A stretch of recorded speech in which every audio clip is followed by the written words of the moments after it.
Hello there, and welcome back to the SWTVC podcast, the audio home of the SWTVC crew and the ongoing push for the continued existence, expansion, and success of the heritage scale of Star Wars collecting. I'm Evan, or as you may know me on Instagram, Mile High Ground, and you guessed it, I am joined by, gasp, John, aka The Vintage Concepts. You can't get rid of me, folks. Nah, man, nor would we want to, and if we did, we'd have bigger problems, I assume. So anyway, today we are here to talk about a specific character who's gone on a bit of a journey over the past, 15-ish years? 15, almost exactly. And funny enough, the day that this episode drops is actually the day that this character's very own show debuts on Disney+. Money, please. We're talking about Ahsoka. Ooh, the show is actually supposed to premiere on the 23rd, but it's coming out about 6 hours later. Earlier. Yay for me. Yeah, sorry. Earlier. Yay for me. I don't have to stay up super late. Obviously, I'm just top of my game awake all the time. So, oh, boy. Clearly. But hey, before we dive into that, let's go into the usual shenanigans that we get into on the show here at the top, starting with Mail Call. John, what you got? We got the Tusken Raider 4-pack from Hasbro Pulse, finally. Including the Chieftain and 3 various grunts, all of which are unique, much like the Dune Sea Tuskens from the Book of Boba Fett. And yeah, as we mentioned before, I really like this. I really like this set. I really like these figures. It's the torso, head, and arms from the existing Tusken Raider, but it's the legs from the Wandering Jedi Obi-Wan figure. So it's interesting that they were just able to connect those two parts. I know it doesn't always work out like that. And I think they have the feet from the Tusken Warrior, or they're very similar anyway. Unique soft goods on each one. Yep. And unique coloring on all of them. So you can, if you wanted to get multiple sets, you can mix and match. But then you'd end up with multiple chieftains. I don't know, put him in a regular Tusken clan or something, if you will, with a different coat. But yeah, it's a really nice set. It is. I really like this set. I was quite surprised. But I'm always surprised when I get something of like a more tertiary character or a non even really named name. Do they just have a title character? Yeah. And man, this set is just, it's got everything, man. Everything is super posable, incredibly dynamic. The colors just pop on them, which is fascinating since I always assume Tusken Raiders are very, blandly gray and brown colored in their clothing, so it's nice to get some variety in that, thanks to Book of Boba Fett. And it's nice to re-examine our biases every now and again. That's what this show's all about. Obviously I was sounding a little bit Anakin there, channeling a little bit of that, so apologies. I'll be walking that back at some point. But it'd be great to get a Nikto speeder bike for them to ride, like a bantha. Like a bantha. But yeah, soon they will be joined by the Tusken. They're already joined by the Tusken Warrior, but soon they'll be joined by her again with a massive, because shipping notices are kind of starting to go out for the Target exclusive pack of that. I didn't get one, but I'm sure it will happen sooner rather than later. I know Yakface was saying that they went out. Did you? Well, I just double checked, and I got the email maybe a week ago that it had a date finally, but I think it just got pushed back to the 29th.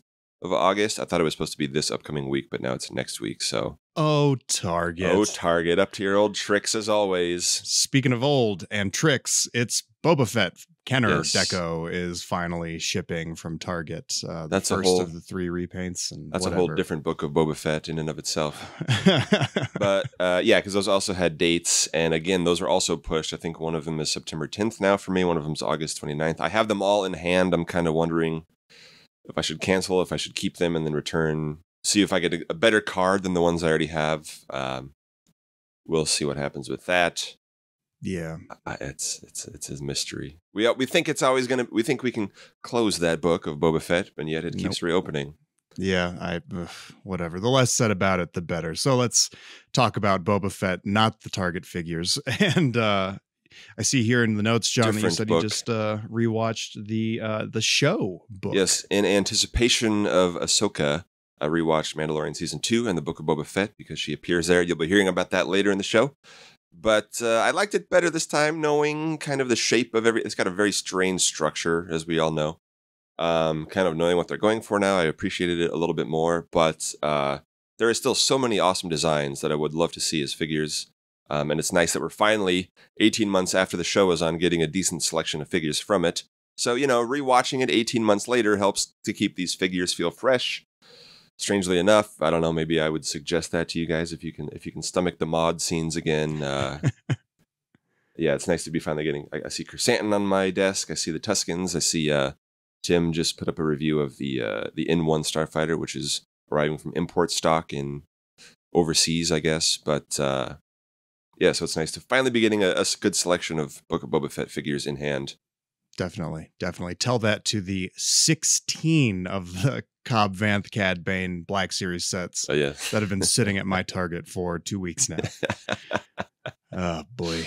Yeah. Anyway, speaking of shows that are finally getting TVC figures, Rebels. Wow. Yeah, that HasLab's still chugging along. John, where are we at? Still chugging along. We have... at the time of recording, we have 18 days left in the campaign, and we have 10,677 backers. So just about 323 backers needed until we finally bring home Bridger and unlock Ezra, the first tier unlock. So we're getting closer every day. I've noticed that Hasbro has been sharing more about it over the past week or so. They've really gotten quite involved. And putting out some stuff about that. And looks like, John, you've actually got a rundown of the days that they put things out, and that's pretty nice. I know that was kind of one of the complaints on some of the previous HasLab campaigns, where it was just like, oh, Hasbro's not really doing anything to push it themselves. It was more just them relying on fans to do it, which is kind of part of the crowd fund part. But that's the crowd. Yeah. Who knew? But I know the Rancor also, like, they did all their stuff, and then they just kind of went radio silent, other than a couple little things that were kind of not super exciting. Maternity photos. Yeah. Well, yeah. So previous campaigns, they would start with the gray model, and then one of the updates would be the painted model.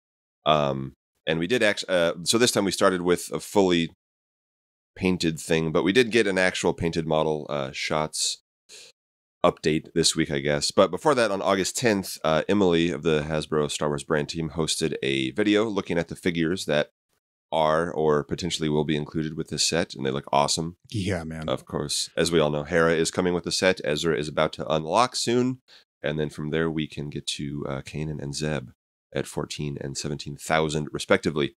A few days later, on August 14th, they released photos of the painted model, which was more finished than the one shown at Comic-Con. And those looked awesome. They had a lot more shots of the figures interacting with the ship, chilling out in the lounge area. Ezra and Kanan training on top of the Ghost. The various characters in the gunner's seat and in the pilot's chairs and all that, which looked awesome. And then on August 10th, they released a behind-the-build video of their model team in the model shop creating the model at San Diego Comic-Con and bringing it out with our pal John Miko getting a little shout out at the end of the video because he was there in person. And so it's nice to see some of the other updates they've done for previous campaigns, are the tier unlocks. So this time they showed all the tiers up front, so they can't, as we get towards them or unlock them, they can't have a new update saying, okay, look at this. Yeah. Here's a new thing you didn't know about. We'll have a full rundown of the campaign later, so we'll get into whether that was a good idea, bad idea, whatever. But it's nice to see them promoting it. We've been promoting it a lot. A ton of pages have been promoting it a lot. It's nice to see Hasbro actually get out there and tell people about it. Yeah, and send emails about it and send push notifications about it, which helps, because every time they do that, I notice a little bump in the backer numbers. So hopefully they got more stuff planned. It's almost like the more they show off of it, the more people want it. So yes, those figures, man, they are. Oof, I'm gonna be so sad if we don't get them. They look incredible, and to toot our own horn, as I've said before, I'm finishing my deep dives into the character outfits. So you can go to our Instagram at SWTVC and check out. I did Hera and Zeb this week. I think I'm doing Chopper this week. I got to look at my own calendar. I don't even remember what I said I was going to do. Yeah, Mister. Hey, you guys just need to look at the calendar. Stop asking me questions. I got to practice what I preach. But and Ezra and Kanan are already on there. So there's other versions they can do from these characters, but these versions with these accessories, these cards are exclusive to this campaign. So back it. Get the ghost. Get the ghost. It still hasn't been featured in action in the Ahsoka show promo materials yet. However, there was a clip actually just released this week that showcased the Phantom 2 in action as kind of glimpsed in the trailer. So it was a little bit longer than that. I didn't watch it with audio because I'm trying to not spoil myself. But I saw it go by and I ended up watching just the clip with no sound. And I was just like, that looks so That's cool. smart. I love it so much. There was a fan event a couple days ago that where they showed the first couple episodes. So spoilers are just fully out and about right now. Yes. I know a lot of the pre-show spoilers. I don't want to see anybody's reactions really before I watch the show. So Same. it's going to be a hard few days on the internet, avoiding landmines everywhere I go. But yeah, for us recording it right now, we still have a few days left. When you're listening to this, you will maybe have hours left. So yeah, stay off the internet, Yeah. But that's good advice in general. But yeah, generally, yes. Unless you're on our Instagram page, yeah, of course. That's the only thing you should be doing. So yes. But hey, speaking of the Ahsoka show, let's kind of talk about Ahsoka, the character, and the journey that has led us to the show. Yes. So we're going back into the world between worlds today to trace the history of Ahsoka Tano, the character, in the Star Wars galaxy, in the real world, and in the Hasbro action figure line. Heads up. Sorry, we're just going to be going full spoilers for Clone Wars, Rebels, Tales of the Jedi, Mandalorian, and Book of Boba Fett. For those who perplexingly haven't watched them yet. You've had 15 years, folks.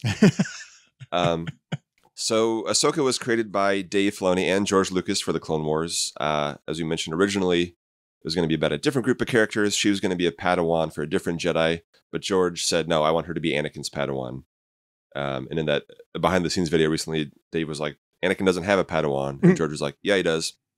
This is, of course, after Revenge of the Sith, so in the real world, so we were all confused because we didn't see her in 2 or 3. So it's like, okay, all right, here we go. Yep. She's a Togruta, much like Shakti and the youngling Ashla from Attack of the Clones. There was actually talk of making her Ashla, but the timeline of the Clone Wars didn't work out. They didn't want like a 3-year-old running around, I guess. That would have been something. Yeah. Would have been Young Jedi Adventures 15 years ahead of its time. But she was the sort of point of view entry kid character of the series, learning the world and growing up alongside the intended audience, hopefully attracting some girls to the show, which was, at the time, the franchise very leaning more towards boys and men. Good save. Yeah. Man boys, I don't know what everyone to call us, but we're men. But it was pretty shocking when she was revealed, like we said. Surprising that Anakin had a Padawan. Just remember, if something's not made exactly for you, that means it's trash, right? Yes. Something not for me means bad automatically. Yeah. But yeah, Ahsoka, of course, was voiced by Ashley Eckstein in animation, who has gone on to become a huge part of the fandom and a huge force for positivity. She created the Her Universe line, of course. She's always at celebrations and conventions, spreading the gospel of Ahsoka to fans around the world, which has been awesome to see over the last 15 years. And Ahsoka was revealed on January 29th, 2008, ahead of the upcoming New York Toy Fair, since Lucasfilm knew she would be shown in the toy lines. Oh my God, Lucasfilm actually told licensors about new characters and revealed them to the public ahead of time?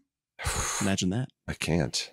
So anyway, that's where Ahsoka's real-world story began, but we recently saw the beginning of her in-universe story just last year in Tales of the Jedi. She was born on the planet Shili, where she learned about life and death from her mother, Pavti Tano, and she demonstrated a connection to the Force on a hunting trip, which you can see in that episode, and eventually, in a Clone Wars flashback, she was discovered and brought to the Jedi Temple by Master Plo Koon, who, of course, is Dave Filoni's favorite rando background character from the prequels. So he is a pivotal character in Ahsoka's life, of course. He's also voiced by James Arnold Taylor as well, correct? The voice of Obi-Wan? Mm-hmm. I knew I liked Plo Koon for a reason. We got to get an Obi-Wan connection somewhere. Yep. But there are plenty in Ahsoka's life. But if we flash forward to her debut in the Clone Wars movie, directed by Dave Filoni, released on August 15th, 2008, which was basically just 4 episodes of the show edited together and released theatrically. I I don't even count the movie as a separate entity. Yeah. Do you? No. And I'll say there's some, even at the time, I remember some people were like, so are these episodes just going to be shown on TV? Star Wars fans in confusion, name a better duo. As we're still dealing with a lot of the HasLab questions over and over again. But it's all part of the same entity. And then there's a lot of timeline shenanigans too, because George would say, I want to make a prequel to this. So there's a prequel to the movie in season 1 and in season 2. So there's actually 2 episodes you have to watch before the movie now. It's confusing. Why does George not respect the canon and the timeline? Does he not understand Star Wars? Oh my God. How dare he? My God. Yeah. So in the movie, once we finally get to Ahsoka, Yoda assigns her. She is a 14-year-old youngling at the time. I think originally she was supposed to be 11, but they kind of retconned, aged her up a little bit. Yoda assigned her to be Anakin Skywalker's Padawan to teach him responsibility and how to let go of his attachments. How'd that go, guys? Nothing says let's teach a kid like throwing them into a war. Yes, nice, fun times with a child soldier. Yep. But she was, at the beginning of the war, as she got into it, she was brash and sarcastic, earning the nickname Snips from Anakin, who she called Sky Guy. She loved to assign nicknames to things early on, as she was bright-eyed and bushy-tailed. She was snippy, you know? Yes, so snippy. But in the film, Ahsoka fights in the Battle of Christophsis alongside Anakin, Obi-Wan, and Captain Rex. And they rescue Jabba's son Rada, a.k.a. Stinky, so that the Republic can have passage through Hutt space. I'll let you take most lightsaber discussion here. All right, well, as you are wont to do anyway. For the record, I didn't write this part out. You did, John, so it's not my fault. I'm letting you, take it. So at the time of her debut and in the early seasons of the Clone Wars and this movie, she wielded a single green lightsaber in a reverse grip. And in the movie, she fought against plenty of separatist droids.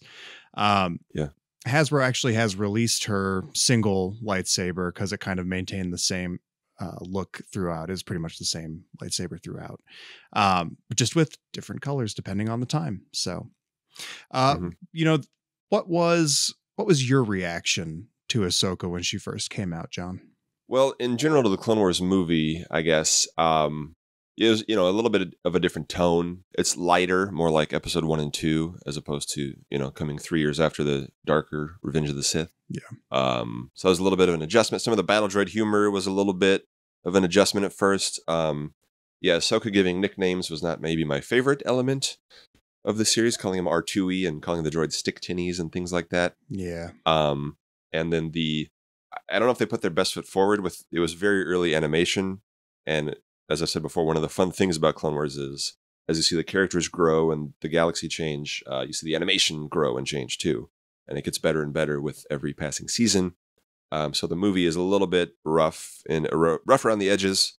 But Ahsoka, it was a shock, but she's cool. She holds her own against some of these other characters. And it was interesting seeing how she would add to Anakin's character and grow into her own as well over the seasons. Yeah. But what was your? I agree with all of that. It was, I think, right along.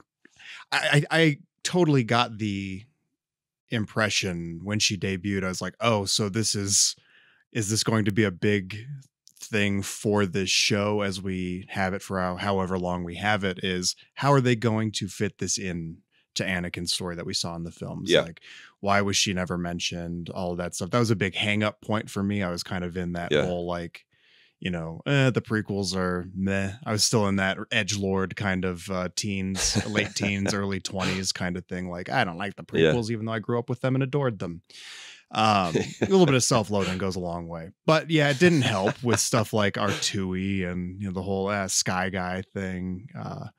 Remember joking about it because when that came out, my high school was doing Guys and Dolls. So I was like, it's Sky Guys and Dolls. And God, it's so stupid. I love it. But overall in general, it was like, okay, what's going to happen to her at the end of the Clone Wars? She's not in Revenge of the Sith. Does she die? I think was kind of the going theory is that like she's just going to die. So she has to die. There's literally I can figure out no other creative possibility here. Yeah.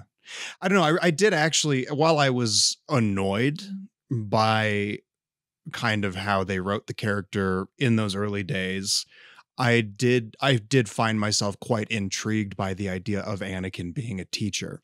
I quickly warmed to that idea. Mm-hmm. So it was nice. And I really loved, even in the movie pretty quick, I did like the kind of dynamic they established between Obi-Wan, Anakin, and Ahsoka. And I do think, even though I have my issues with those early episodes, I do love in the movie where when she shows up and Obi-Wan's like, you must be my new apprentice. And she's like, okay, that's cool, Obi-Wan. Stop telling me what to do because I'm actually Anakin's apprentice. And it's all just like, what? Yeah. Whoa.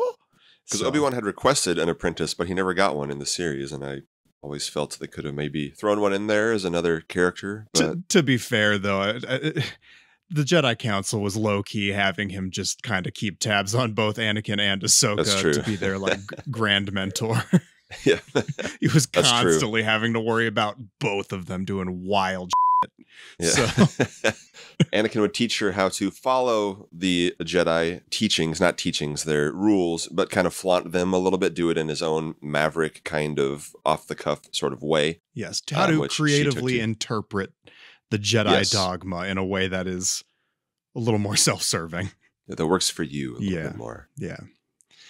So no wonder Obi-Wan aged like 40 years in between the Clone Wars and A New Hope. So I would have gone gray real fast having to deal with those two. But so let's jump to the figure. Yes. So the first ever Ahsoka figure was released in the 2008 Clone Wars line, I believe the second wave or third wave, but it was her quote-unquote tube top look from the movie in the first 2.5 seasons of the series. This figure included Rada in a backpack from the movie, as well as her single green lightsaber that she carried in a reverse grip. This figure was in the animated styling, which had more or less the level of articulation seen in the concurrent Legacy collection. The figure has no elbows, though, but she does have knees and I believe ankles and, ball joints wherever they were putting them at the time. This is the only sculpt that exists for this look to this day, and it was released in subsequent 2009 Red and White Clone Wars line, several multi-packs kind of just as is, and in other multi-packs with new accessories or new costume parts, which you'll be hearing about in a little bit. You mentioned that she was maybe in like the second wave. I know. So did they launched multiple waves though at once? Like that was back in the heyday. Cause I remember very much seeing my Walmart actually had put out the aisle shipper I remember this clearly because these were a couple of the only figures I got in that time when I wasn't collecting. They put out the Clone Wars figures like a week and a half early. And I just was in there. I didn't, because I wasn't following this stuff. And I went in and I was like, wow, these look kind of neat. I like them. So I did actually pick up Anakin and Obi-Wan from that first wave. Nice. And I remember seeing Ahsoka and I remember seeing like Rex and Yoda and like a bunch of stuff that was in like the first 10 numbers or so of figures. Yeah. And it was awesome. I just remember picking up Anakin and Obi-Wan, and then I went back later that day because I was like, I might just grab a couple more of these. I like these figures. I'd kind of like to get some of these. I almost got back into collecting in 2008. I almost did because of the Clone Wars. I went back and Walmart had wheeled that thing back to the back like said, wait a minute. In hours after I had bought something off of it. They were like, oh, whoops. So yeah, that was the line when it launched. I know some collectors were like, I'm not going to get into the animated look. It kind of felt like a new thing, a second thing after the realistic figures. But that line had the ATTE debuted alongside it.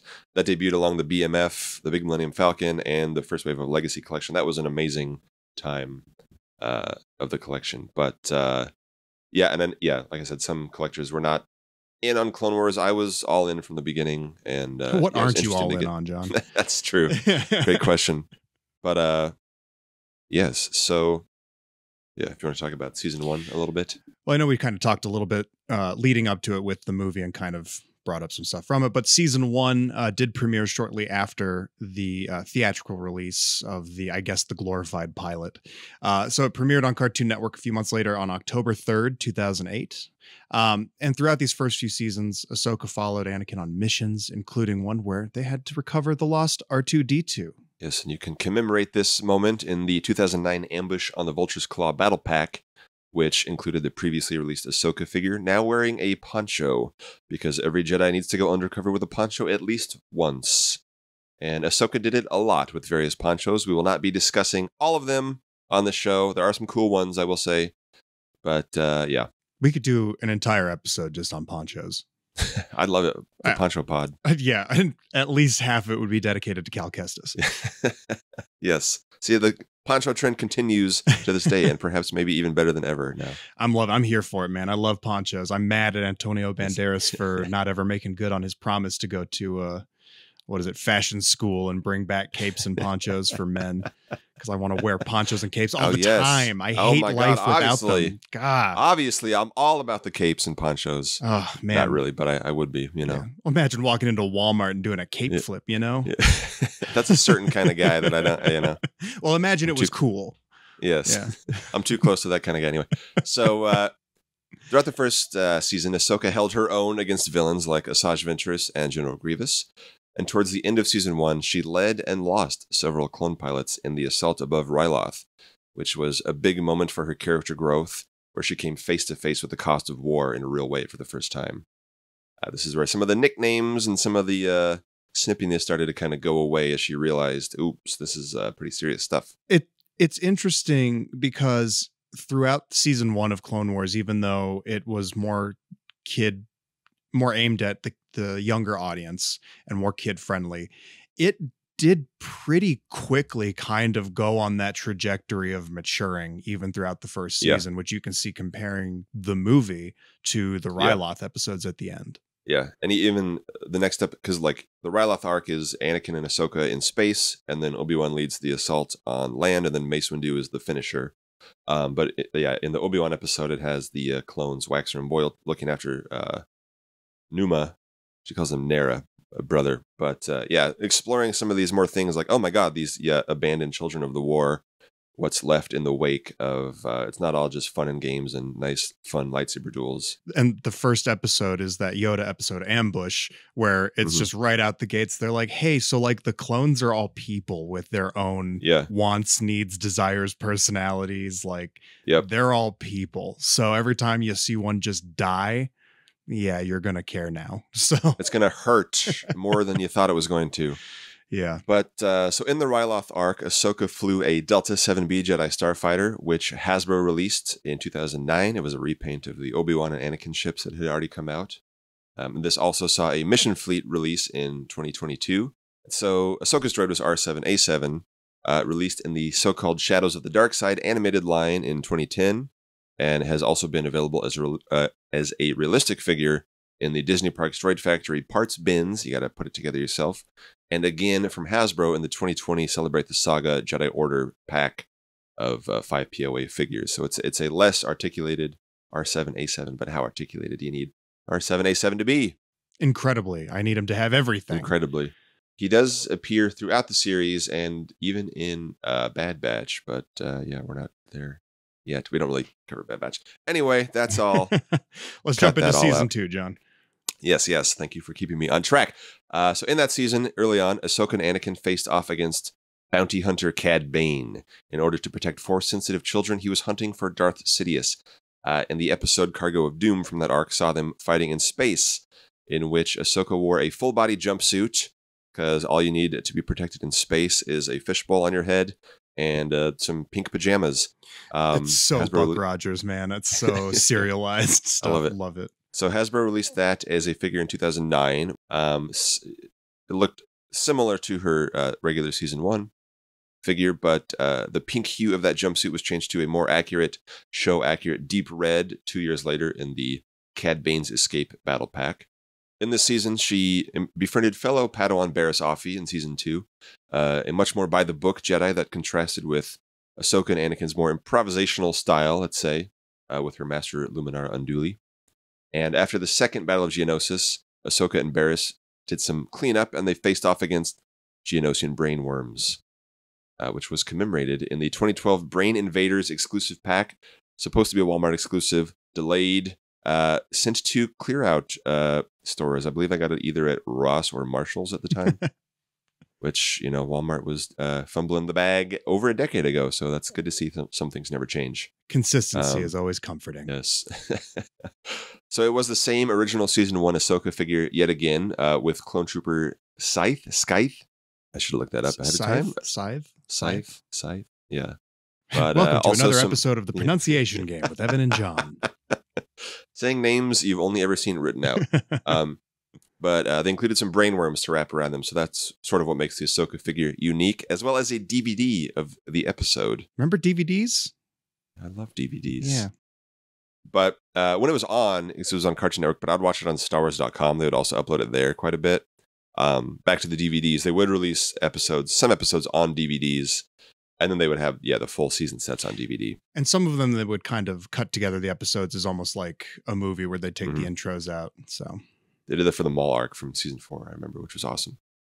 But before we get to season 3, another Tales of the Jedi episode shows Anakin enlisting the help of his clone troopers to teach Ahsoka the importance of getting back up and defending herself. This episode takes place somewhere early in the war based on their haircuts and outfits, but has a new training outfit for Ahsoka that has yet to be released in any format, sort of somewhere between her 2 main Clone Wars looks. So is this training look a sort of a retcon of her sort of questionable tube top outfit, or is it separate gear just for training? Unclear. I definitely had to do when I was recently getting my girlfriend into the Clone Wars when we were watching that over the pandemic. Just instantly right off the bat, as soon as Ahsoka showed up, she was like, really? Is this little girl just wearing a tube top and the guys get armor and stuff? And I was like, wait, hold on. Wait. It gets better. Yes. So I never liked the tube top look. So if it is a retcon, thumbs up from me. It's a solid retcon. They gave Obi-Wan his mullet, which he never had in the series, which was nice to see. So it was maybe some light retouching of the animation model and the history of it. Yeah. If we got a figure of that look in lieu of the early ones and they tried to pass it off as like her, she always looked this way, I'd be like, yeah, she did. That works. And if I can get into some light Ahsoka series speculation here, skip ahead a little bit if you don't want to hear this. In one of the TV spots, we hear Anakin telling Ahsoka, you won't only be fighting droids in this war, and kind of telling her about the Clone Wars. Are we going to get a flashback? Is it going to have this outfit? That's sort of my guess, is that they were introducing this look to sort of set that up. Maybe not. Maybe it'll be her season 3 through 5 outfit. We do not know. That outfit would require less makeup work than the tube top look. Oh yeah, for sure. Yeah. We'll see. But okay, back to the Clone Wars. Okay. So halfway through season 3, the heroes all got new animation models, as you say. For Ahsoka, this meant she looked a little older. It's maybe a year or 2 into the war, maybe 15 or 16 years old now. Finally let her wear more clothes. No longer in the Aayla Secura school of Jedi attire. And she started using a shorter yellow-green Shoto blade in addition to her main green lightsaber. Is it yellow? Is it green? Who knows? Who can say? It's somewhere in there. It's both and neither. So yeah. Sorry, go ahead. No, you take this. Okay. So this look did get an animated figure in 2011 in the Shadows of the Dark Side look, and it had elbow articulation, finally, for Ahsoka. Wow. And this figure was pretty hard to get at that time. Did you have trouble finding it, John? I somehow got most of the Clone Wars figures in store because I think not as many collectors were hunting them, but some of the waves, especially around 2010, 2011, only showed up once. I remember the Darth Sidious wave was really hard to get, so I saw Ahsoka not that many times, and I know she was, pretty in demand, of course, as the main character of the show. It's almost like she got more popular as time went on, and the character evolved and matured and grew. And people gave her a chance. Yeah. But, and weirdly, so this figure didn't have her last name on the packaging, which has happened a few times since. We'll get into that in a second. But I was never entirely sure why, if it was a rights thing for another character named Tano or something. I have no clue. Or if maybe it meant something offensive in another language or something. That's just something to point out. It also happened on the Vintage Collection figure of this same look, which came out a year later in 2012 in the final wave of Vintage Collection 1.0. That was also released alongside Obi-Wan in his Clone Wars look. So there's me bringing it back to Obi-Wan. I need to just get a big chest tattoo that says, because of Obi-Wan. Yes, you're Obi's #1 fan? That's terrible. I'm trying to get there. Yeah, but the Wave was an exclusive to, I guess, Fan Channel. I got it on Amazon as a Wave case at the time.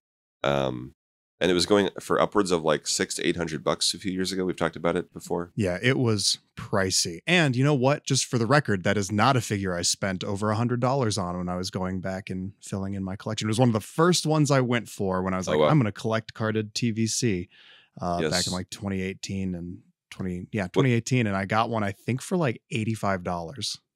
Interesting. Was it common that she was that expensive at the time, or was it like you just got a crazy deal? I got a crazy deal. There was one that I had to jump on. So, okay, because it just climbed exponentially for a couple of years there, which was interesting because of course she was repacked into the Walmart exclusive 3.75-inch Black Series line in those ugly red and black boxes in 2016. That did not affect the value of the TVC 1.01 at all. So, but it was the first time you got this figure, right? It was, thanks to the Walmart one. I remember going to a Walmart in Denver, the one by the airport, actually, because I lived close to it. I went to it at this was when Walmarts were open all night. I went at like 1 a.m. and they had there was a box sitting on top of the toy shelf, and I pulled it down, and it was this Ahsoka Wave. Wow. And that was who else was in that wave? I don't care. But Ponda Baba and a Tusken Raider or something like that. Yeah. No, somewhere around there. Those two Royal Guard. Those ones were later. Later. Royal Guard for sure, I think, was in there. But yeah, I was really excited because I was just getting back in. This was 2016 this is 2016. The figure came out. This is when I was, really getting back into really collecting and really enjoying opening figures and all of that as well. And I didn't have an open Ahsoka of any variety at that time. So I was very excited to get this because it was so expensive. So, yeah. And Hasbro gave us another opportunity to get this figure last year when it was repacked into Vintage Collection 2.0 with a photoreal update, that vintage card again. Yeah. Which that's how I have it carded. I don't hate the figure. It's not like good necessarily. I have it's not great. Certainly. I have the 2016 version right here, actually. It's really let down. I think the biggest problem with it, I mean, I could use a new head, but it's this middle of the torso, like waist cut, that if you turn her even slightly, it's just because of the proportions, she's just sticking out corners of articulation, and it's it very does not unsightly. Look good. So it's an okay sculpt. Yeah, the articulation is pretty bad. Yeah, the swivel hips are meh. So compared to some of the later Ahsokas, of course, it does not hold a candle to them. But very good figure of the time. But yes, and this design is getting an all new sculpt in Black Series 6-inch line next year. Yeah, this year, late this year, early next year. Which it does highlight how outdated the Vintage Collection one really is. But story-wise, Season 3 saw Ahsoka growing up more. She met Lux Bonteri, the son of a separatist senator named Mina Bonteri, who was Padme's mentor. And she learned that the war wasn't quite as black and white as she had thought. These separatists can be nice. There are heroes on both sides. Don't say that. It's the title of the episode, folks. So the big Season 3 weird thing for Ahsoka was she somehow ended up on Mortis, a planet, I guess, dimension, whatever, with Anakin and Obi-Wan, in which she was turned to the dark side by the sun, who's basically the embodiment of the dark side. She died. Yeah, she was resurrected. That's kind of a big one. All caps. Died. Yeah. She was resurrected thanks to the daughter, basically the embodiment of the light side, kind of giving her force, life energy, something. And since then, Ahsoka has been followed by a convor owl creature named Morai that looks a lot like the daughter. Very weird. This will definitely come up in the Ahsoka series, but it's very strange. It is. We love it. We do. It's the son is Sam Witwer in one of his many roles that he plays in the Clone Wars. also Darth Maul, and I think he was Starkiller before this. He was Starkiller before this, and then he did some. Was he Palpatine in The Force Unleashed 2 as well? He did. He does Palpatine every now and then yeah. when Ian McDiarmid is too busy or too good to do it. Yeah, but I want to talk about these episodes real quick because, like, you know me, my Star Wars passion is this crazy out there Force lore. Like, what can we do with the metaphysical aspects of this stuff? Yeah. And when you're like, it's a planet, it's a dimension, it's like, nah, John, it's an idea. Yeah, because like they see it, it's like, is it like looks like a hexagon or something? It's some weird thing when they see it. Yeah. Right? But it's like, because when they come out of the vision, the experience at the end of the episode, like no time has passed for anybody else. Yeah. It's very Twilight Zone-y. No time has passed, but yet so much has happened to these characters. Yeah. And then, of course, it does the thing of like, oh, was it all a dream, or they don't really remember it all? Yeah. Especially just when you think about it. But I constantly think back to that scene where Anakin and Obi-Wan are in the lava cave. Ooh, why would they be surrounded by lava? And the sun shows Anakin what Anakin is going to become. And he sees the Vader helmet. He sees everything. And yeah, it's absolutely devastating seeing Anakin look at that and reject it. And but you know that he's on a collision course with this no matter what he does. So like, I really, where Dave Filoni has talked about, you know, I love how he describes Duel of the Fates and the Phantom Menace and talking about fate and destiny in Star Wars. And these episodes were just super juicy for that kind of stuff. Yeah. For Ahsoka, there was a whole thing where everybody kind of had their own weird division. Like Anakin saw Shmi, Obi-Wan saw Qui-Gon for the first time. Liam Neeson came back to the role for the first time since Phantom Menace in this arc. And Ahsoka saw a vision of herself from the future, where she said, look, if you stay Anakin's Padawan, you're not gonna, you will not become this, basically. Yeah. Something along those lines, where it was, you know, teasing her fate, which we were still completely unsure about. Yeah, a lot of crazy mystical stuff going on in these episodes where it reinforced that Anakin is the chosen one, but he's got to watch out for his heart. And there's good stuff, great stuff. Yeah, you know, the son kills the daughter, kills, you know, the light. The dark side kills the light. However, the light always persists regardless. So maybe there's something there. Who knows? I guess. Yeah. But I guess whatever.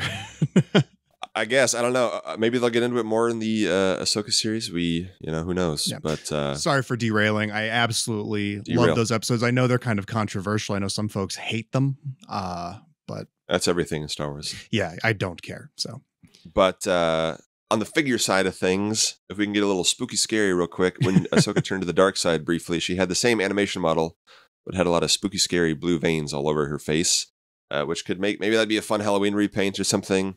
I don't know if they maybe on a better, more articulated version of this look. Hey man, if Life Day Chewbacca can happen, there's no reason we can't get a Disney Parks exclusive repainted Halloween Ahsoka. Yeah. Seriously.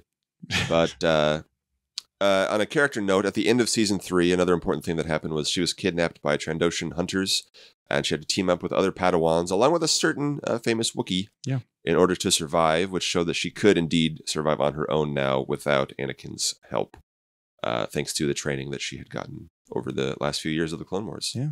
And then we jumped to season 4, which brought more adventures and more outfits. One of which was made into a figure, many of which were not, sad to say. So Ahsoka fought in the underwater Battle of Mon Cala, in which she wore scuba gear, which Hasbro released as a figure, an animated figure in the 2012 Darth Maul line look with a firing lightsaber launcher. She used an assault submarine, which was released with a scuba clone trooper in a deluxe set. Also released with a regular season 3 Ahsoka in the Mission Fleet line. So the scuba clone, Ahsoka, and that submarine were the only figures from that arc. It would have been cool to get Anakin and Padme in their scuba gear, but that's not the world we live in, sad to say.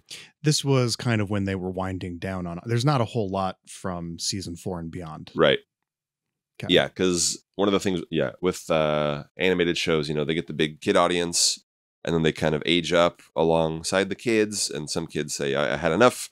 I had 2 years of Clone Wars figures. I don't need any more. They would try different things. They moved season 5 to Saturday mornings from Friday nights. Originally, they had Clone Wars was on TNT. They tried all kinds of things to goose the ratings, put it on Adult Swim, etc., etc. The figure line was kind of winding down at this point, unfortunately. But so we never got some of these other season 4 looks, including her blue dress from when she went undercover to stop the Zygerian slavers who were capturing her fellow Togruta. The blue slave dress has never been released in any format. I forgot to mention I'm mentioning it now. It was an adaptation of a comic arc as well. As Dave loves to kind of adapt things and change them a little bit, or George does, I guess. But she teamed up with Lux Bonteri again and faced off against the Mandalorians of Death Watch, including Pre Vizsla and Bo-Katan Kryze in her first ever appearance in anything Star Wars. Just when you typed that and you said it's the first appearance of Bo-Katan, I was like, that can't be right. You're a liar, right. John. It is right. I didn't realize she didn't show up until that late in the game. Because she feels like she's always been there. Yes. But so this was the first time. We don't even see her face in this episode. Yeah. But she slaps Ahsoka on the butt, which that's got to count for something, I guess. Friendship is forever from then on out. Yeah, sealed with a slap. So in this episode, Ahsoka wore a coat on the snowy planet of Karlak, which has never been released in any format. She wore it again later in season 5. In this episode, she also beheaded 4 Mandalorians at once, which is just too damn badass, not to mention. You want to take us to season 5 a little bit? Yeah, man. So Ahsoka helped train some insurgents on Onderon, including a certain Saw Gerrera. She also helped train younglings to build their lightsabers, working with Professor Hu Yang. He wrote #Hu Yang Gang. He's an ancient droid who has been with the Jedi since the very beginning. Perhaps we'll see him again soon. Yes. Voiced by David Tennant. We talked about him in the last episode. Yes, I love him. I talk about him all the time because he rules. And he's finally getting the spotlight again in the Ahsoka series. But yeah. I'll just say it right here and right now. You have got me dangerously close to putting him into my top 25 for next year's March Madness. He is sitting at number 26 right now, and I'm going to have to make some edits. So join the Hu Yang gang. It's going to get huge once he shows up in Ahsoka. So I am so stoked. Yeah, I'm becoming a true believer, John. So, but yeah. So, and then you said here, you were talking about the Karlak coat. She wore it on Ilum. Yes. Yes, she did. So. Yeah, could serve double duty for some of these things. Yeah, at the end of the season 5, she flew a unique Eta II Jedi Starfighter that has never been released. I love Eta IIs, and I genuinely really love the 2004-2005 sculpt for that vehicle. I don't know. How do you feel about that? It could use an upgrade. It's not bad at all. Yeah. It's better than the little cheapo one they did in 2013, but it does everything I need it to do. It looks really good. Sure. And I feel like with some modern deco, it would look great.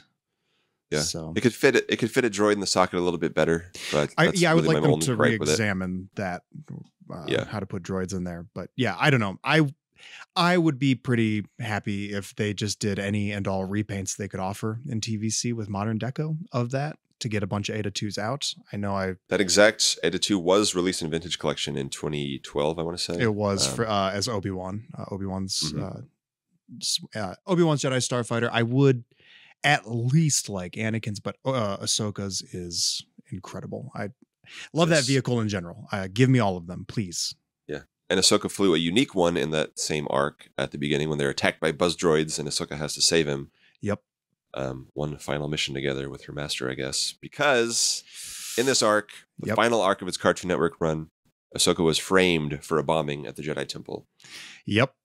And betrayed by a friend, condemned by the Jedi, she loses her faith in the Jedi Order. She declines their invitation back once Anakin clears her name and leaves Anakin and the Jedi behind her, which is depressing. Referenced in the Ahsoka trailer as well. So yes, that's her big choice. Yep. And then that was like, okay, that's why she's not in Revenge of the Sith. Yep. Because she's not a Jedi anymore. But that was. But what's she up to? Well, yeah, we don't know. But so we kind of thought that was going to be the end of Clone Wars. It was canceled. Disney bought Lucasfilm. Yeah, the show ends with a really somber version of Ahsoka's theme playing over the credits, and then it's like, that's it, folks. Go home, enjoy Revenge of the Sith. Yes, for the final arc, which was actually. Yeah, because Disney bought Lucasfilm October of 2012. This aired March 2013.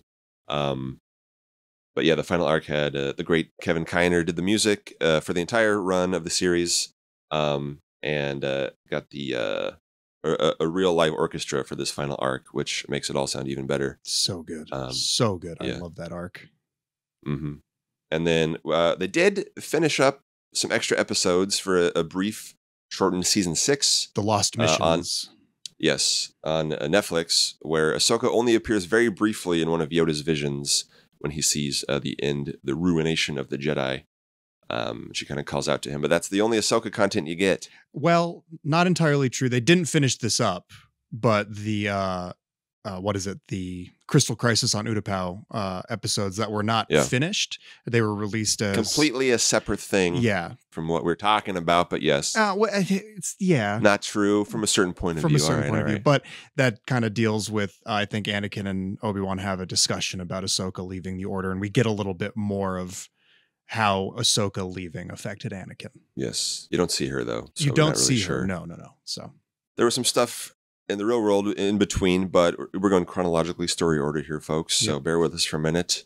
It was brought back for one final season on Disney Plus in 2020, finally bringing 3 long-planned arcs to the screen, 2 of which heavily feature Ahsoka. There were many other arcs that were planned but never finished, but they got all the important Ahsoka stuff to the screen.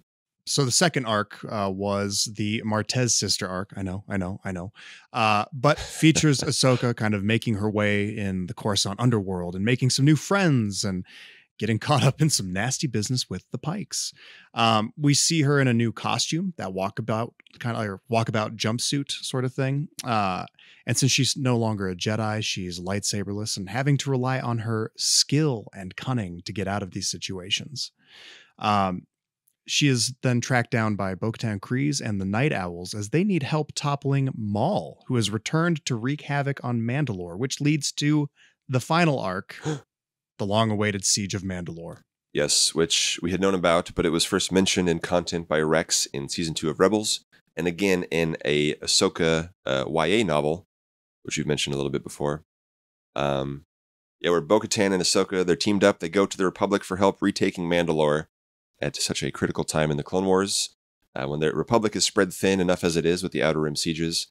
But she reunites with Anakin after an undetermined amount of time. My guess is 6 months to a year, maybe? I don't know. I personally, can I just interject and say I've never really liked that the Clone Wars takes place over only 3 years. You know who agrees with you is Dave Filoni. Yeah. Thank God for Dave Filoni. I don't know if George set that or they set that back in the day where they said Revenge of the Sith takes place 3 years after Attack of the Clones. I feel like George said that, and it was kind of a combination thing where they just all agreed on that. But I know at one point I remember they were talking about changing it, and that would have been perfect when they changed canon to kind of reset a little bit. I think there was talk of it being changed to 5 years or something. I don't know. Let the air out of the tires a little bit. Yeah. Because a lot happens in those 3 years. So yes, they're busy folks with 7 seasons of a TV show plus books and everything. Yeah. But I mean, the Galactic Civil War is only 4 years, but that seems like there's not as much happening. Well, it's only 4 years, but it's building for 19. So I guess the Clone Wars is building over the 10 years between 1 and 2 with the separatist movement growing, I guess. I don't know. True. But I mean, you still had like some guerrilla warfare and unorganized stuff with seeds of rebellion and whatnot in pockets. Sure. For all that building. But I don't know. We'll get to that era in a little bit. Yeah. But when they reunite, when Anakin and Ahsoka reunite, there's a lot left unsaid between the two. As you know, we'll catch up later. We'll have time. Alas, later never comes, as Anakin and Obi-Wan have to rush off to save the captured Chancellor on Coruscant, leaving Ahsoka with half of the 501st, now called the 332nd, under the command of... Did Rex take a demotion to commander? I thought it was a promotion, but I don't know how it works. Promotion. I don't know how any of it works, but yeah. So while Revenge of the Sith is starting to take place, Ahsoka pursues Maul while the Mandalorian factions battle for their planet, which leads Ahsoka to having a final showdown with Maul, who has some ominous words about the impending end of the Clone Wars. Yep, and we all know how that goes. Not great. Not great. Order 66. In which Ahsoka defends herself against Commander Rex, who is fighting against his programming as much as he can. They team up to face off against other clones, remove his chip. Can't quite stop Maul from escaping into the unknown. Yeah, it's depressing, but it's amazing. The final arc is some of the best Star Wars in my book. Siege of Mandalore is incredible. I remember when it first came out, I downloaded the episodes and cut them together as a movie so I could just watch them that way, uninterrupted. And it's very satisfying. Nice. I do love in this Order 66 thing where you mentioned how she fights off the clones.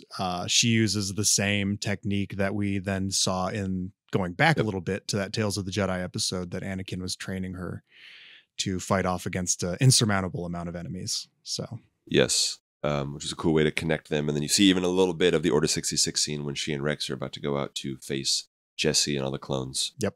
Yeah, it's depressing. Yep. But it's for kids. To mention, yes. And I forgot to mention in this arc, of course, lightsaber stuff. Anakin tinkers with her green lightsabers and turns them blue. Yes, an improvement. So she has a new look in the season. Yes, a little more like his, maybe. Yeah. Perhaps why he thinks they're better. But she abandons. Does she lose one? She abandons at least one on the planet where she buries all the clones. She leaves them behind. There's in the Ahsoka YA novel that has kind of been retconned by all of this. It's mentioned that she buries her lightsabers there. She fully renounces the Jedi part of her life. So and then at the very end of Clone Wars, Darth Vader, at some undetermined time later, finds one of them on that planet as Morai kind of flies above. My God, that was so sad. Also hit right at the beginning of the lockdowns and everything in the real world. So it was like something to look forward to every week with the Clone Wars. Yeah, man. Yeah, I'd be lying. We've been looking forward to for years. I'd be lying if I said I didn't get maybe a little emotional at the end of that. I got quite emotional. Scene. That was maybe more emotional than I've gotten than about any other Star Wars content. I don't know how much of it was real world stuff building up, but it was a very heavy, intense moment. But I don't watch cartoons because they're for kids and there's nothing of value in them. Only movies are good. Oh, boy. So figure wise, let's talk about it. Yes. Hasbro was real quick to get Ahsoka's new look out there in summer of 2020, right after the episodes had aired for Black Series collectors. It was, however, it was a hard to find Walmart exclusive, and it was inaccurate since it was a kit bash of the Rebels version of the character they had previously made in order to get it out there quick. As you'll notice, TVC and 3 3/4 inch didn't have a Rebels version to pull from to make something quick. So maybe the wait was worth it. It also got a figure sometime in there. Was it early 2021? Somewhere in there. In the quote unquote, is it canceled or not? Galaxy of Adventures 5-inch line in animated style, as that line was. So, and in the Disney Toy Box line, John. So they're both kind of stylized. They're not quite stylized towards the Clone Wars. It's kind of their own thing. Yeah. So it's strange, but and Hasbro, striking while the iron is hot, they did get the TVC version about 14 to 16-ish months after the Clone Wars Season 7 ended. I mean, we had seen the character well before the show aired. Well before. Anyway, Hasbro. Some things don't change. Because they showed at least a trailer of it in 2019 at Celebration Chicago. I'm wearing a shirt from there today, actually. Yep. You can see. Yep. We were there together. No one else can see. We saw because they showed that trailer and they had a poster of her in that costume with the blue lightsabers. I had that. So we saw it a whole year.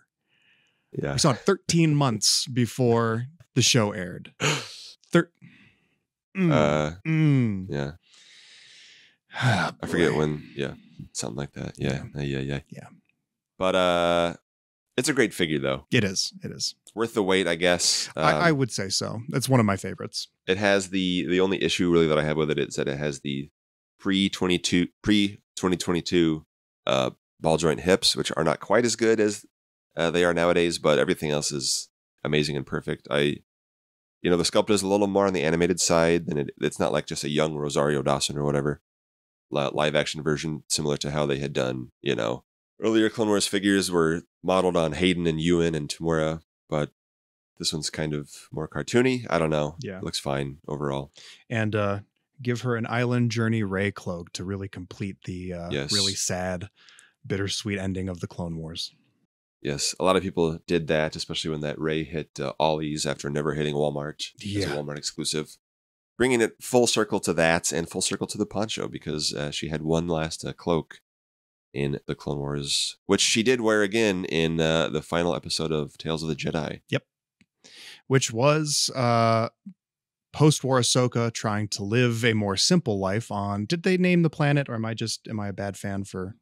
There was a lot of unnamed stuff. They might have given some of them names after the fact, but I am not aware of them. Okay. So, yeah. But here, Ahsoka encounters her first Inquisitor. So, yes. And she's wearing the walkabout jumpsuit in this one, correct? Yeah. Yes, okay. But at the beginning of it, she's at Padme's funeral. Yes. Oh, God. Where she's wearing the cloak, the aforementioned cloak poncho situation. That scene punched me in the friggin' chest, man. Like, when she's at Padme's funeral.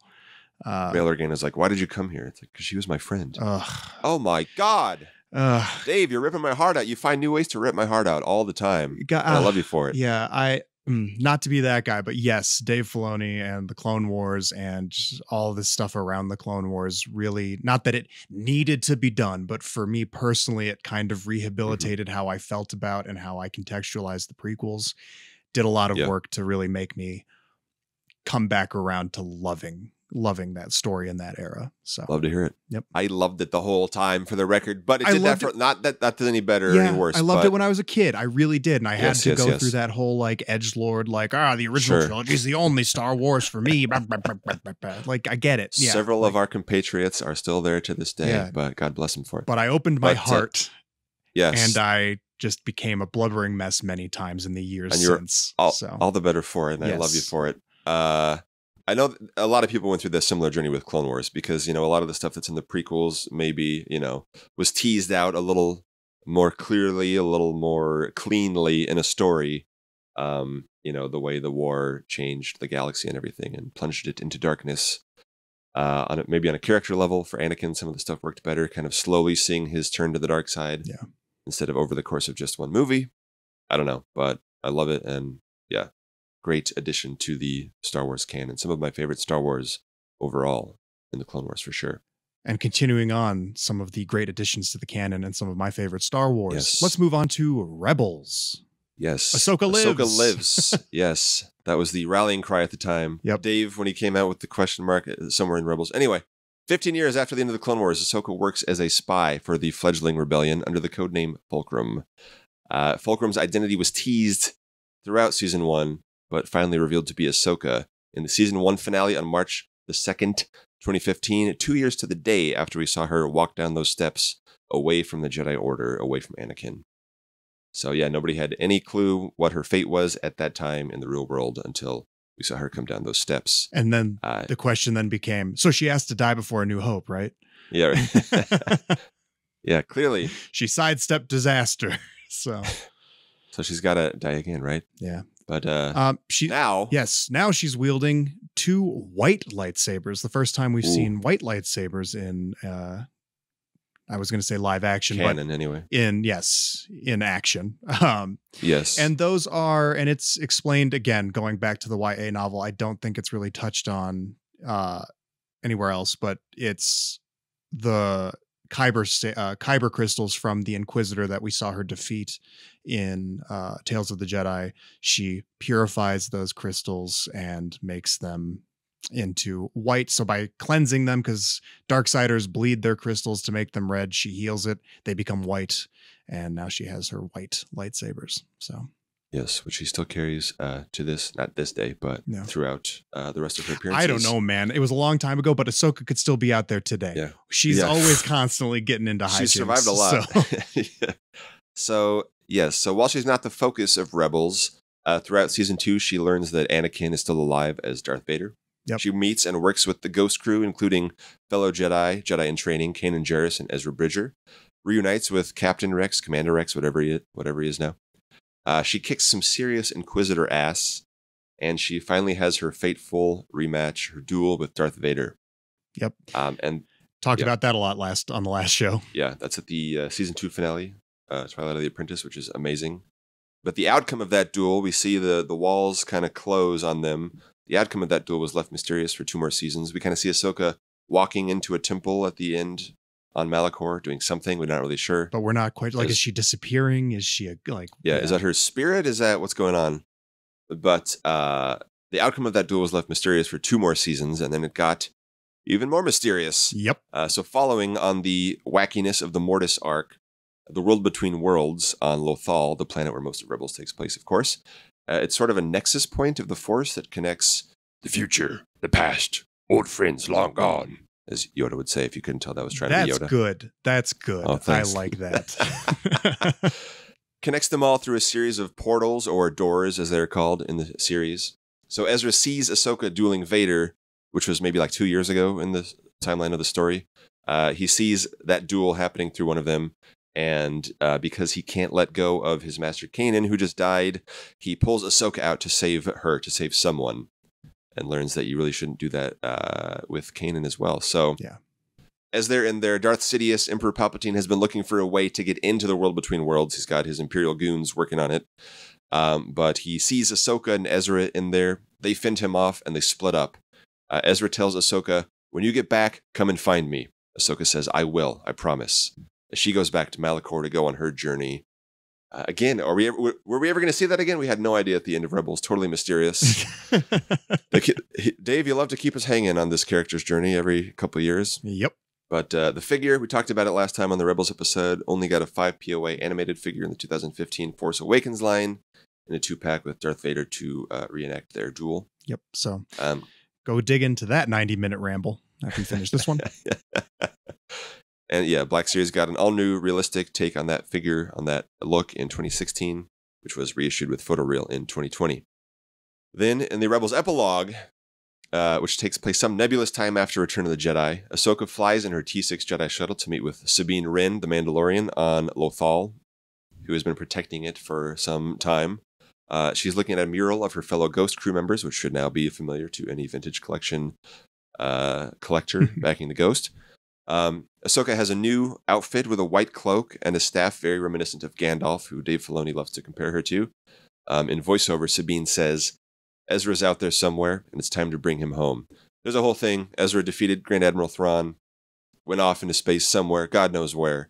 Ahsoka and Sabine have both promised to bring Ezra home, which is why that's relevant. So now they go off into another adventure and into the Mando era, where Ahsoka still lives. Yes, again, she keeps living.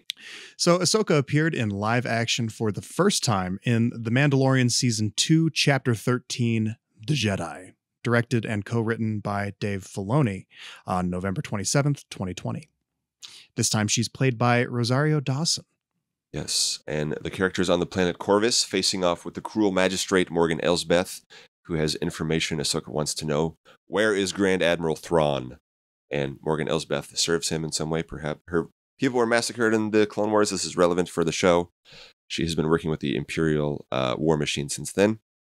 But in this episode, the Mandalorian Din Djarin brings Grogu to Ahsoka, hoping she will train him as a Jedi, but she sees how attached they are and declines to train him, knowing what strong attachments can do to a Jedi, having seen it with Anakin becoming Vader, of course.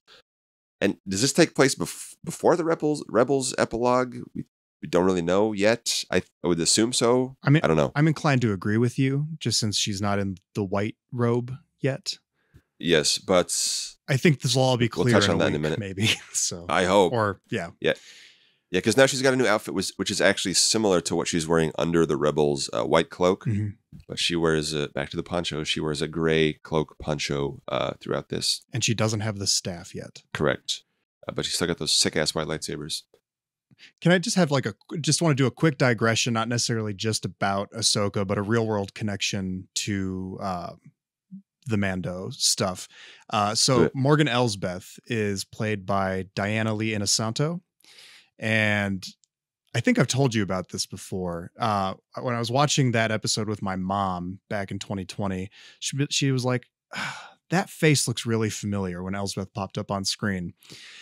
So it turns out, and when I looked up the name, she was like, oh my God, is she related to Dan Inosanto, who's a very famous and renowned martial artist. He trained Bruce Lee on how to use nunchucks. He, really big in those circles. And my dad trained under him at one point. Wow. So yeah, man, that was like really cool. I was like, oh, neat. There's like a tangential thing. Actually, I even brought it up. I have my dad's black belt that I actually was just gifted by his childhood best friend, held on to it for the last like 40 years and gave it to me. And I was like, oh, dang. So it's fun how that all worked out. That's amazing. Unfortunately, the Melo run fell far from the tree. I have no things. I'm more of a Steven Seagal school of just a delusional, bloated moron with the, physical prowess of a boozy sloth. So just kind of swat him away like he does in some of those amazing videos where he just kind of fights people just by kind of smacking them. They're like, oh, they all fall over. Yeah. So yeah. It's very weird though. The fact that your mom and dad have a connection to that episode. My mom does as well. Weirdly enough, she knew Michael Biehn as a child. No way. And he plays Lang, who is working with Morgan Elsbeth in some regard. So yeah, but one of those two characters is coming back. So yes, that's true. So you win. You win this round. It's a competition now. Yep. So anyway, sorry for the digression. That's awesome. I love it. But Ahsoka, back to her, showed up again in the Book of Boba Fett, Chapter 6 on February 2nd, 2022, following up on the Grogu training situation. She was on Ossus, the site of Luke Skywalker's new training temple. How long was she there? Why was she there? What was she doing there? I don't know. It was cool to see her, though. She spoke to Mando some more about his attachment to Grogu, because R2-D2 saw Mando there, and he told Ahsoka to come deal with this, his old pal Ahsoka. Luke Skywalker, might have heard of him, asked her what to do about Grogu, who clearly wanted to go do cool Mandalorian stuff with his dad instead of lame Jedi stuff with his teacher. So it was not the first meeting of Luke and Ahsoka, but it was still awesome to finally see them together on screen for the first time. That was a really cool moment. I really liked that. Yeah. I'd love to know more about her relationship to Luke's temple and whether she doesn't really consider herself a Jedi at this point. After the Clone Wars, I guess she never really did again. But so. Back to the figures, this look came to the vintage collection as Ahsoka Tano Corvus in early 2022. The first figure based on Rosario's live-action Ahsoka. As always, showed up a cool 18 months after the episode aired. I mean, I guess that tracks, though, since she was a huge secret. However, that huge secret had leaked all over the internet well before that episode aired. Yes. So someone could have been working on something, but whatever. I guess her design didn't show up, but pretty much all the casting for season 2 had appeared online with all the guest stars. But we see it when you see it. Cool, Hasbro, but that's not how it should be. So talk to Lucasfilm. See it early. Yeah. Ask to see it before we see it, please, for the love of God. Yeah, God, yes, please. But that same figure has been repacked a couple of times. Once with more accessories, including a cloak and Morai and Grogu and a couple of stuff for Grogu to play with, as a Walmart exclusive deluxe world building set later in 2022, and is now being repacked again with apparently no changes on an Ahsoka card in late 2023. Yeah. No additional accessories, no nothing. No. Longer Leku would have been appreciated on that at the very least. Yeah, because there's nothing new about that figure. Because they tweaked the character's appearance a little bit for Book of Boba Fett and even further for the Ahsoka series, as they've kind of really, I think they kind of use Mandalorian and Book of Boba Fett as kind of just like dry runs to see how they can get her to work in live action. And to me, it works great. However, I do just want to say that what a Kenner move that is to just straight repack the main character onto the new media card. So I do kind of appreciate that, even though it's so it's because the figure is like still available on Hasbro Pulse. It is, and it's still available at like Kids Amazon, Warehouse for $6.99 and all that stuff. So they would have just been minimal updates, or even just pack in the robe that was price locked in that deluxe set, since she wears that all the time in the marketing. And materials. She doesn't have hilts, right? She just has a lit lightsaber, so they could have. And I know that some, including new things makes it count as a new figure in some regard or something. Which so it should have been counted as a new figure. Yeah. So yeah. Nice to get it out again, but it's already out, so whatever. Yeah. So I'm not too bothered about it. I just don't love it. Yes, but this look also got a 5POA retro collection Kenner style figure in the same year, 2022. And Black Series has gotten this figure multiple times, including credit collection and a deluxe version in a pack with Mando with her cloak. And much like Vintage Collection, the Corvus version is also being repacked in an Ahsoka box for the series, despite being still available everywhere, but good for them. And that is Ahsoka's journey from development through character growth through figures. That brings us up to current. Yes. Anything happening right now with her? I don't know. Yeah, we'll see. Check back in about 6 hours after listening to this episode. So, yeah, if you want to run down these figure looks. Yeah. To recap, Ahsoka has received 8 unique looks across the various 3 3/4 inch lines, with only 3 in realistic style in the Vintage Collection. And those are her Clone Wars Season 3 through 5 main looks, which we got in 2012, or which the figure was made in 2012. We've gotten it since. The Clone Wars Season 7 look, her Mandalore look, we got that in 2021. And then the Mando Book of Boba Fett Ahsoka show look that we got in 2022 and now a couple times since. So yes, Black Series has 4. They have the Clone Wars Seasons 3 through 5 look coming in 2024. They have her Mandalore look from Season 7. They got that in 2020.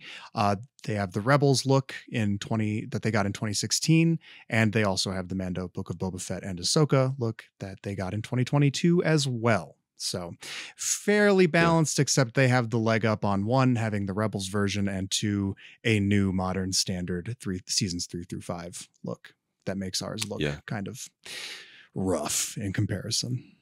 Yes, would be nice to get a new one, but what other versions do you want to see in the line? I would love to, when I wrote this, I wasn't even thinking about the Tales of the Jedi look. I would love the Seasons 1 through early Season 3 look, but as we kind of mentioned earlier, I wouldn't mind if it was the Tales of the Jedi look.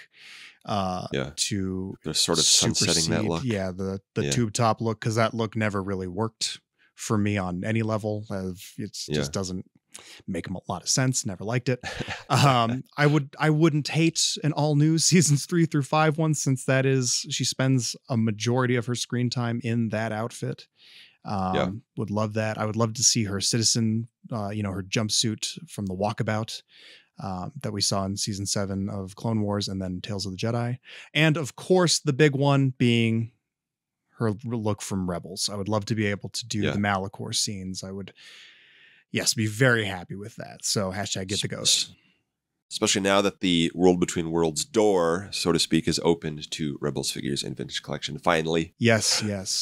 So Ahsoka would be an awesome addition to that lineup. Yeah. I also spied a little blue and white jumpsuit that she's wearing in one of the trailers. You see it just briefly, like the shoulders, and I'm intrigued by that. So I hope, if it's interesting, I would love to get a figure of that, and at the very least a new head with longer Leku from the show, or any alongside any new look she might have. So how about you, John? Definitely. Did that cover most of what you It does want? Yeah, I mean, it would be nice to get the Season 4 looks that they never made in any line. I'm not expecting a new scuba version anytime soon. It's nice to have the animated one that we do have. I wonder if she's gonna upgrade from the gray poncho to the white Gandalf poncho, because we see a live action recreation of the Rebels epilogue in some photos and marketing materials, but she's got the gray cloak and no staff. So does she is this an actual recreation? Is it a retcon like they do sometimes? Or is it, she's going to come back at the end of the journey with a white cloak and staff after she levels up? I have no idea. I'm looking forward to seeing what they do with that, or if she's going to go through a journey and, become Ahsoka the White by the end of this series. I guess we'll see, but it's a cool look, I guess. We saw how she sidestepped Order 66 in Revenge of the Sith. Yeah. We saw how she sidestepped the original trilogy, so now we need to learn, how does she sidestep the sequels? So yes, well, and we mentioned in the last episode, but not this one, I forgot to add that she is, you hear her voice, again played by Ashley Eckstein, in the whole All the Jedi sequence in Rise of Skywalker, when Rey is needing the inspiration to get up and kill her grandfather, to put it bluntly. But you hear Ahsoka, but then Dave Filoni, of course, has again teased, well, every single other character that you hear is dead, and maybe Ahsoka might not be dead, so I don't know. Yep. Who knows? Is she in the room with us right now, Dave? Do you see Ahsoka here now? She's the cockroach of the Star Wars universe. She can survive literally anything. But yeah. Should we just talk about how the Ahsoka series is kind of being covered so far in TVC? Absolutely. All right. So what's coming? Here's what we know. John, run through the list. 2 figures have been officially revealed. Ahsoka, the repack we mentioned, as well as Sabine Wren, the deluxe figure who looks great. Giant helmet. Let's fix that, as we always say. Also, real quick, have you noticed that the paint on the giant helmet in all those photos is off-centered completely? It's going to be a nightmare actually getting that in hand because it's going to be misaligned just a little bit. There's so many paint apps. Like having one misaligned is going to mess up the whole thing. The glam photos have all the lines pointed like totally at like a 40-degree angle. So. Yeah. Great. I needed another thing to worry about today, so You're thanks welcome. for that. Oh, also, in all of the things for that Corvus repack of Ahsoka, we've talked about the card, but I haven't mentioned in every officially released glam of the card back, there's a error, and I can't tell if it's a Photoshop error or I will laugh and be so mad if the card shows up and it's got an actual printing error on it. Yeah, where it's got like a little square, like is a rectangle is like offset an inch, basically. Yeah, they forgot to turn a layer off very somewhere. Upsetting. So. I need to look at actual live in hand pictures of that from conventions. Anyway, 2 figures were leaked on the back of the cards at San Diego Comic-Con, which were the HK-87 Assassin Droid and Morgan Elsbeth, 2 characters that she faced off against in The Mandalorian, but these are in their Ahsoka series appearances from what it looks like. And we've mentioned that this will be probably the last time we ever get a figure leak from the back of a card since they're changing the way that the cards look. So they don't have to worry about slapping gaff tape on them in the booth before anybody can see the photos of things they won't announce. So. Or coloring it with a Crayola black marker that absolutely does nothing to actually hide anything. Yeah. God. But there is one more big thing coming from Ahsoka, which is, of course, the ghosts. With Ahsoka series details and branding, even though the figures are Rebels inspired. Yep. So, yeah. And hopefully there's more stuff coming around the ghosts. Of course, Black Series is getting Hera in her flight jacket from the series. I don't think in my character deep dive, I don't think they can really reuse anything from this Hera for an Ahsoka Hera. The vibes are the same, but the details are different. Yeah. It's almost like people changed their clothes over 10-year gaps of time. Sometimes, not Han Solo. No. But, not him. He'll get a new jacket every once in a while. But yeah. Do you have any kind of thoughts on stuff that you'd like to see coming? Well, of course, we want Chopper to finish off the Rebels crew, and because I love Chopper, there's a great Disney Parks version of him, but a vintage collection version would be much appreciated. And we have the Thrawn from Rebels coming, but as we mentioned, his outfit looks identical in live action and animation. So they can really just get a Lars portrait on the new Thrawn figure, and I'd be happy with that. Yeah. Having not seen an episode yet at the time of recording, I already know that I want Balin, Shin, Marok. Absolutely. Yeah. And also Hu Yang, obviously. Of course. How can I forget Hu Yang? Yes. Hu Yang. He goes with that saying, so, it's implied. Yeah. And then Lego also got a ghost set that has Jason Syndulla, Kanan and Hera's son. And of course, curious where Ezra's going to factor into all this, but if he does, you bet I'm going to want to figure that. So absolutely, yes. I have a feeling that some of these might make the 2024 March Madness bracket. As I said earlier, Hu Yang is probably going to make my top 25. So thanks again, John. Definitely going to make mine if they don't cause a miracle and release him in the line before then. Yeah, but we'll see. So, John, are you hyped for Ahsoka? I'm hyped for Ahsoka. Like I said, rewatching her episodes, especially in live action, has been really helpful to get a handle on where she is in her journey. Again, I might have to do some Rebels here tonight. We'll see. But I watched that a couple years ago. But so excited to see Rebels story continue. So excited to see, more of Rosario as Ahsoka, who love Ashley Eckstein, but I think Rosario was the perfect live action casting, and she's done a great job so far. And I did have to watch the scene real quick that they released. Don't want to have too many spoilers, but my God, it looks so cool. The fight choreography just looks awesome. Yeah, it does. She and Marek are fighting, and the HK-87 kind of gets in the middle of them. Yeah, I love that so much. I saw that. That amazing. Was another thing I watched with the sound off. Yeah. So because it was part of that same clip. I was like, maybe I should just watch it on my phone, and then I'll have a good experience watching it on TV. But I was like, I got to put it on the TV real quick. Yeah. I took the day off work. I took Wednesday off work because I was like, I'm going to have to stay up until, 1 a.m. my time for it to start. And it's an hour 36. So I'd be going to bed around 3 o'clock. Oh, and then they moved it up, as I mentioned at the top of the show. Yeah. So yes, get to watch it on Tuesday night now, which is awesome. And now I just have a freebie day off on Wednesday. If my boss is listening to this, it's a medical emergency, so don't worry about it. But do you have break our hearts all over again? Yeah. Do you have any speculation or thoughts that you just want to throw out there at the 11th hour? I'd love to see, like I said, her meeting with Luke. I'd love to see her first meeting with Anakin after he's redeemed. I don't know if that's happened yet. I have no clue. That's something that I've been looking forward to for a long time. Yeah, that's something. I don't know. I want to know if Sabine's actually force sensitive or if she's just being trained in lightsaber combat. That's sort of what I'm leaning towards, but who knows anymore? Yeah, I don't know. What do you think? I have a wild card prediction that I don't think I'm not expecting it. I don't think it's going to come true, but I kind of, for some reason, I can totally see, the episode as the screen goes black and then we get kind of a previously on Star Wars sort of thing. Like, remember how for Obi-Wan, they did a montage of the story so far of Obi-Wan's journey and Obi-Wan and Anakin's journey. I was almost thinking, oh man, I wonder if they're going to do like some live action recreations of scenes from Clone Wars, Rebels, and Ahsoka's story so far that way. But that's really involved. Awesome. That's not just like hey, they throw that in there. But a lot of the costumes are similar, like we said, and they did the reverse for the end of the Clone Wars and the beginning of the Bad Batch, where they animated some Revenge of the Sith scenes or shots in the Clone Wars style, which I love that. That was just so cool to see in a new way. That'd be cool to see. Who knows? Yeah. So that's my wild card theory. So love it. Yeah. All right. Well, hey, we're reaching the end of the show. John, is there anything else you'd like to add? Yeah. Go get the ghost already. Yes, obviously. Goes without saying. Just real quick before we sign off, just going to continue our 2023 year-long celebration of Return of the Jedi's 40th anniversary. And this week's story comes from Long Live Vintage Star Wars on Instagram. They write, 11 years old and 5 years of collecting, Return of the Jedi was the first Star Wars movie I was able to watch at the theater. 3 years earlier, my mom and dad attempted to take me to see Empire, but the closest theater was 10 miles away, and when we got there, it was sold out for the day. Unfortunately, we never attempted another trip. So when Return of the Jedi hit, we were more prepared. It was a day long remembered, and I will always cherish the memory. I received more Return of the Jedi toys from Kenner for Christmas 83 and 84, plus my birthdays than the previous Star Wars and Empire lines, and I made the biggest Ewok village out of a plum tree in the backyard and Jabba's palace using cinder blocks.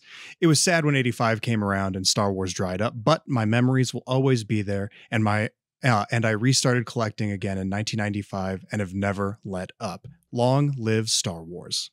Agreed. Absolutely. Yes, you're talking to the right folks. We agree with you. Yes. Long live Star Wars. Long live Ahsoka, apparently. Yeah. Forever and ever. Ahsoka will always live. Here's the part of the show that I just get a little bit beggy again. I know I say that all the time. If you enjoy what we do, be it for the podcast, or even just at SWTVC on Instagram, please consider dropping us a rating and review. There's a handy dandy link in our Instagram bio. Again, we are at SWTVC on Instagram. We actually did just get a review last week. And to the listener out there, thank you so much for dropping that review. Minor correction. My name is Evan, not Eric, but it happens all the time. I work with an Eric and they switch us up constantly. So it thematically works. I'll accept it. You can call me whatever. Other than that, I think that does it for this episode of the SWTVC podcast. As always, keep 375 alive, back TVC, finish the 96, balance the scales Hasbro, Hu Yang Gang for life, get the ghost, get hyped for Ahsoka, and may the Force be with you.